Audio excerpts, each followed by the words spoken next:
जी हमारा लगवाई दिल टूटी कल के झमेला से होई गई छूटी सैया जी हमारा लगवाई दिल टूटी पड़ी नहीं फोड़ा हथवा में मोरा छुटकारा मिलो कल चलावला से बुझाई कि लागे बहरीले अच्छा अब बहिरे ओ भरे लोडे होके हलका से रे लगता खाली तोहरे बाबू के न तो हमारा बाबू के न तारा बाबू के हका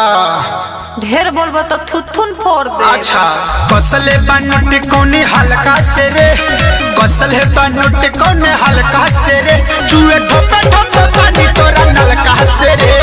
कसले बनोट कोने हल्का से रे चूहे ठोपे ठोपे पानी तोरा नलका से रे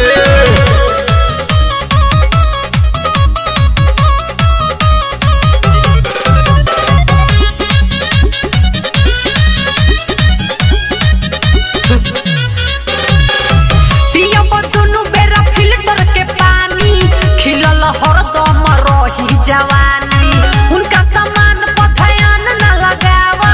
जाहुने हटो न मन बहकावा बड़ी पिटाई बा समझ ला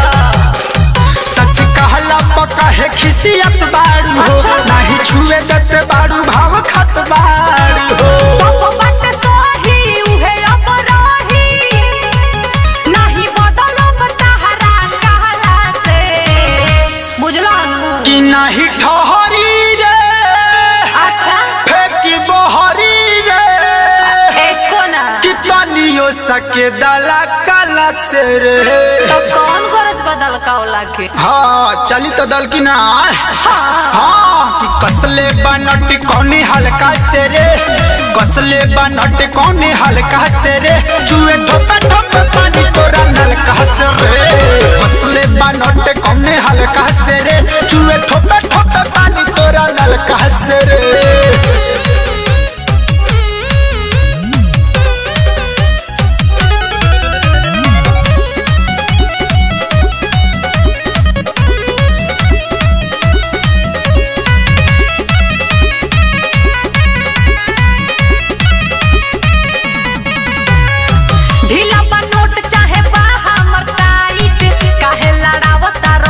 में तू फाइट हमरा बोलमुआ के होवे ई कौशल राइटर रविंदर बंद कर तू हौसल जनी मुकेश के तना डाटा गोरी जमन फाटल बजा के साटा गोरी कहतारी प्रिया कोरोना फिकिरिया न त गारी सुनवा दे सुन बचवा से कि तोरे टूटी रे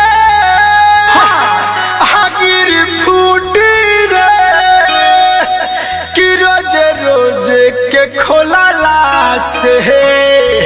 अरे बाहरे पगले बाड़ो हमार पगला ये भी देख ले कहाँ बाड़ू कि कसले बनट कौने हल्का से रे